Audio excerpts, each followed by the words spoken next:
Imagine this: your voice, your thoughts, your dreams, all locked behind a language barrier. You're sitting in a classroom or waiting at a bus stop, surrounded by people who speak fluent English. You want to talk, to join in, but your tongue freezes. Your mind blanks. Your confidence disappears. This silent struggle? It's real for millions, across cities, towns, and rural streets in America. But here's the truth. English isn't just a subject taught in classrooms. It's something you live, feel, practice every single day. And guess what? You already have everything inside you to become fluent, not someday, but starting right now. This isn't just a lesson. It's a journey, a human journey of transformation. I'm going to share my real story, how I struggled to speak, to understand, to feel confident, and most importantly, how you can do it too, through consistency, small daily steps, and a mindset that refuses to quit. If you're ready to start this journey with me, like this video, comment your thoughts, and subscribe to The Control English. This isn't just a channel. It's where your real voice finally breaks free. Lesson 1. The first step is believing it's possible. I still remember the first time I tried speaking English in front of people. My heart was racing. I was sweating even though it wasn't hot. My words didn't come out right, and I could feel the laughter around me, even if no one was laughing. That moment nearly broke me. But then I asked myself, do babies get embarrassed when they mispronounce words? Do they feel shame for trying? They keep going. They keep learning. And I decided that day I would treat English the same way, not as a test, but as a tool I could use, polish, and master, step by step. So the first step, always, is to believe that you can. Not perfectly, not immediately, but surely. No matter how old you are, where you live, or how slow you start, believe that English can become a part of your daily life. Lesson 2. Build your ears before your mouth. Most people rush to speak without first training their ears. Think of language like music. Would you try to play guitar without listening to the song first? Of course not. In my early days, I didn't speak much. I just listened. I used to walk around my village with old headphones, listening to American podcasts, cartoons, English news, even if I didn't understand 70% of it. That didn't matter. What mattered was rhythm, accent, emotion. Slowly, those sounds became familiar. And your ears will do the same job if you feed them daily with real, clear, native English. So start small. Choose one show or one YouTube video every day. Listen, not just once, but 2 or 3 times. Your brain is smarter than you think. It remembers. It builds patterns. And one day, you'll start understanding phrases without translating them in your head. Lesson 3. Speak before you're ready. This lesson changed everything for me. I used to wait until I felt ready to speak English. That day never came. And one day I realized, no one feels ready to speak a new language.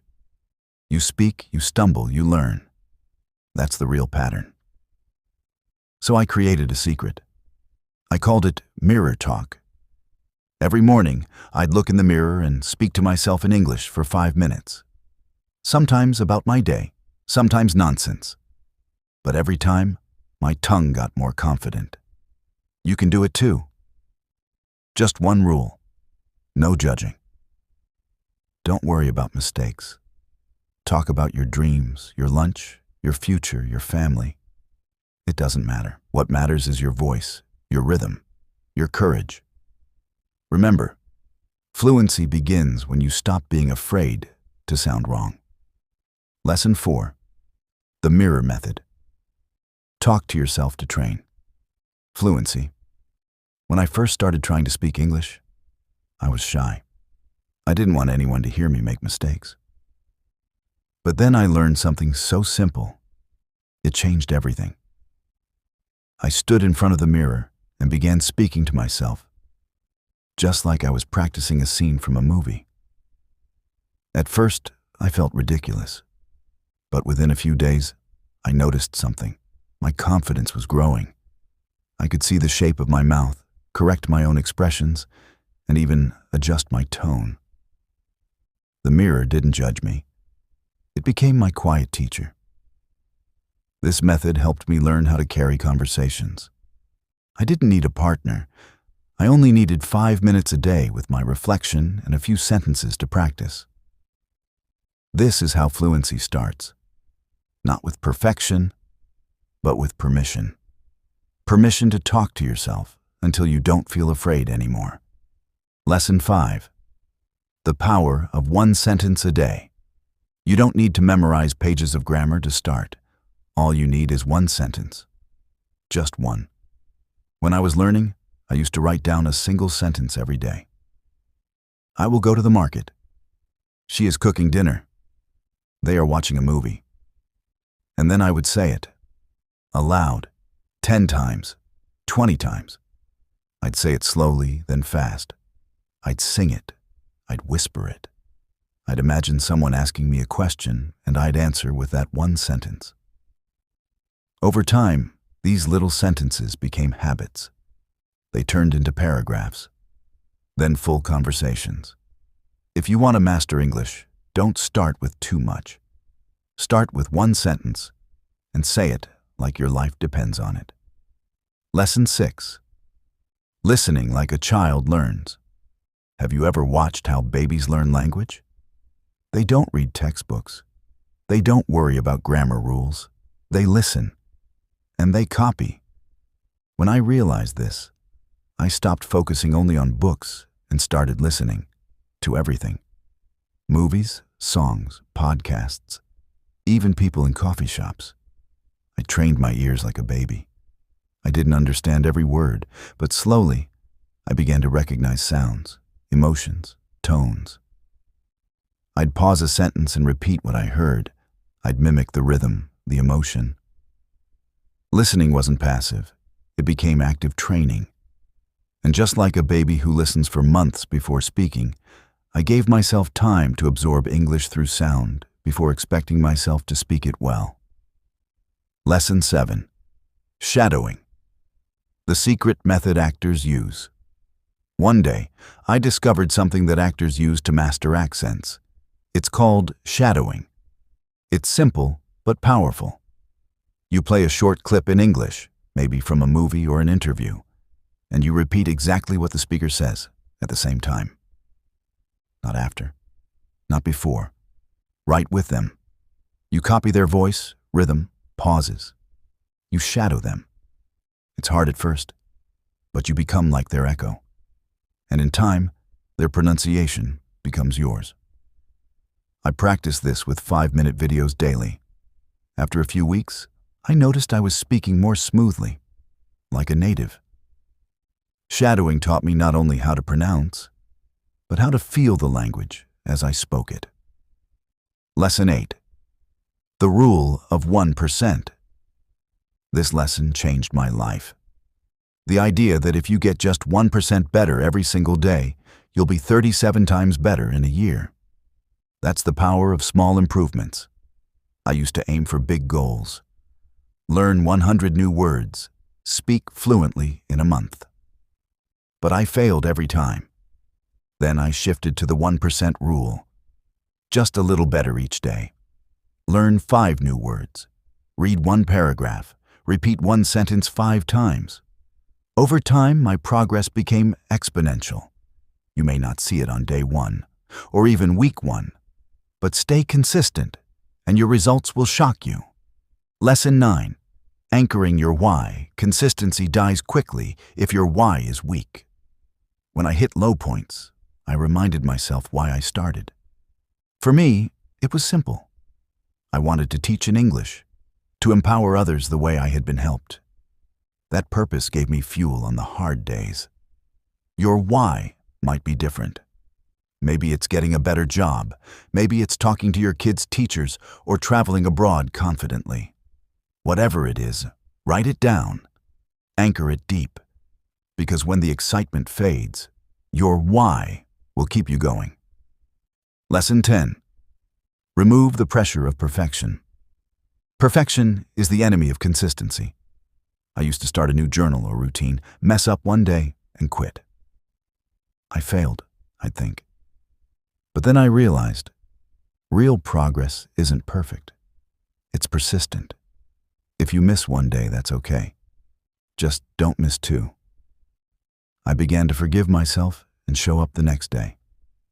That shift helped me stay in the game longer than ever. Consistency doesn't mean never falling.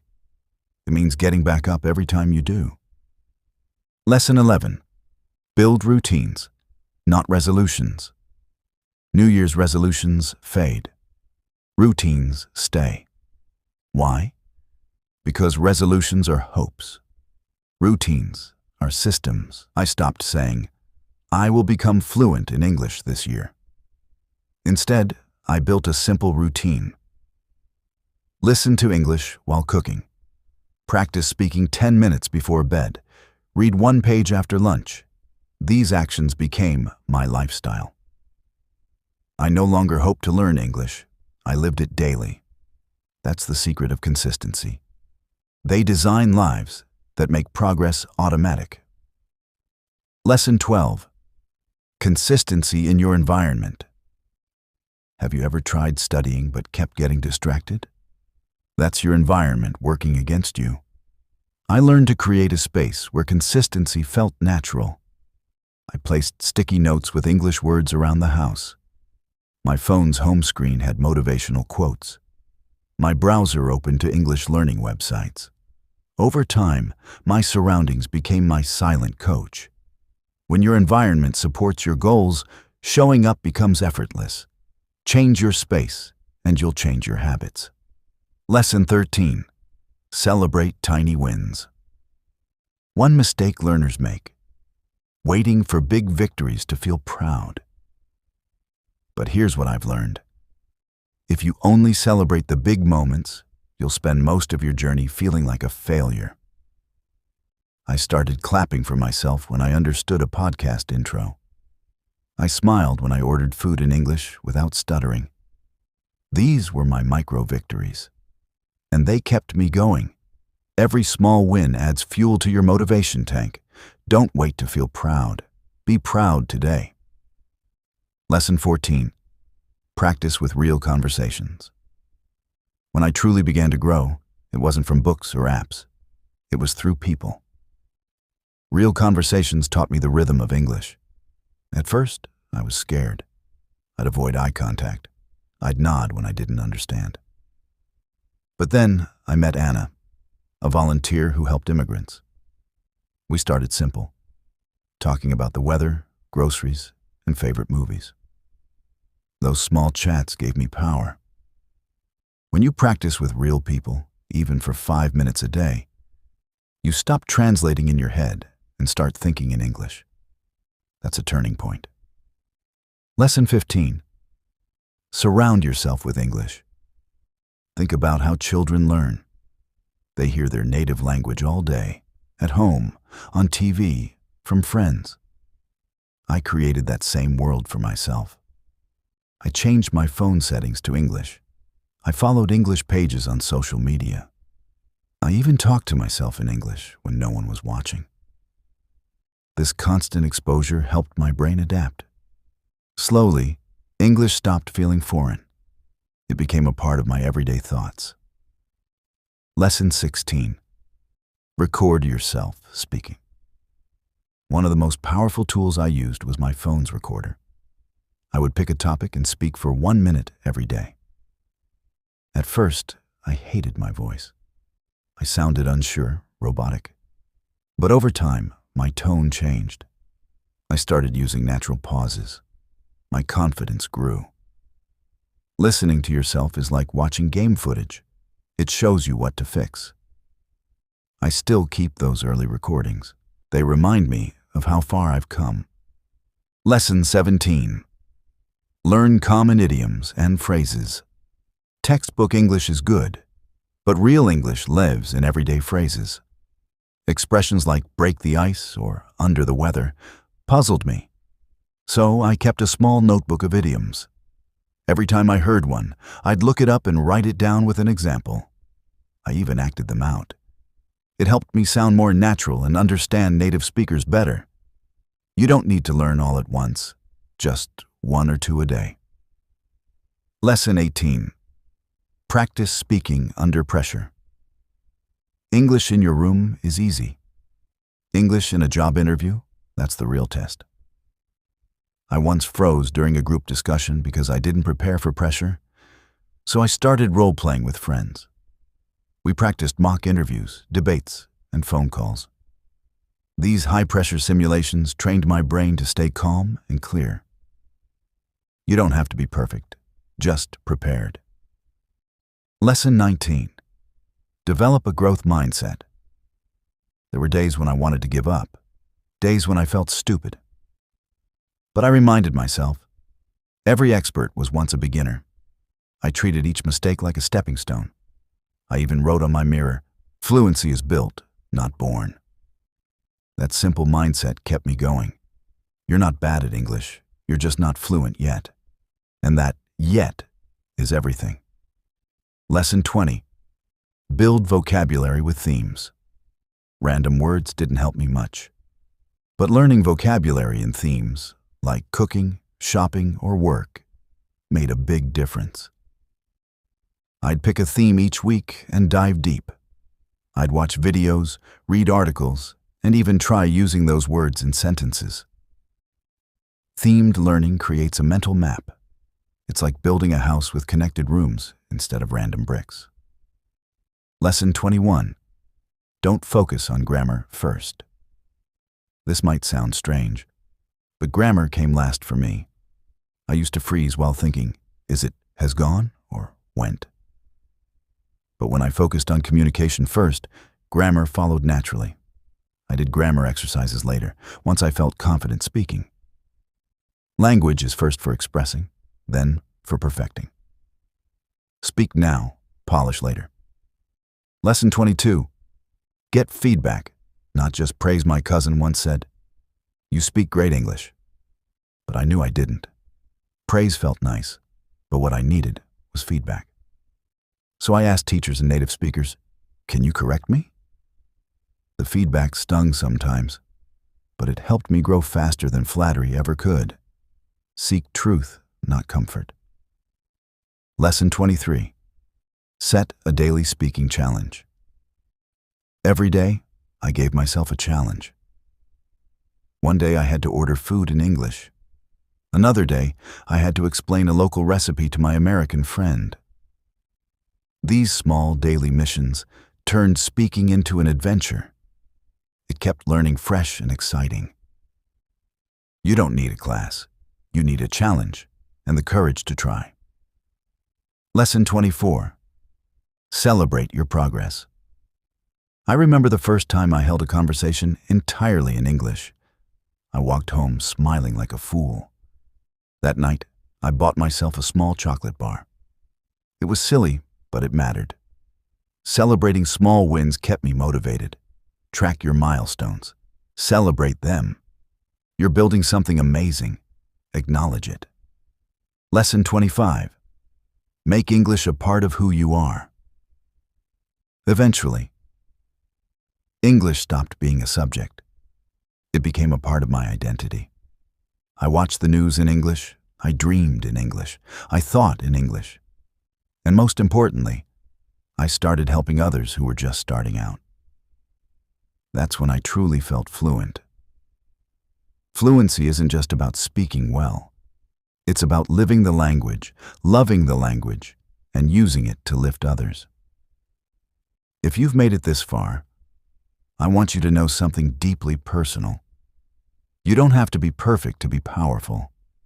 You just need to show up every day with curiosity, courage, and kindness to yourself. Language is a bridge. It connects your mind to the world. So don't wait for someone to hand you fluency. Build it, brick by brick, word by word, mistake by mistake.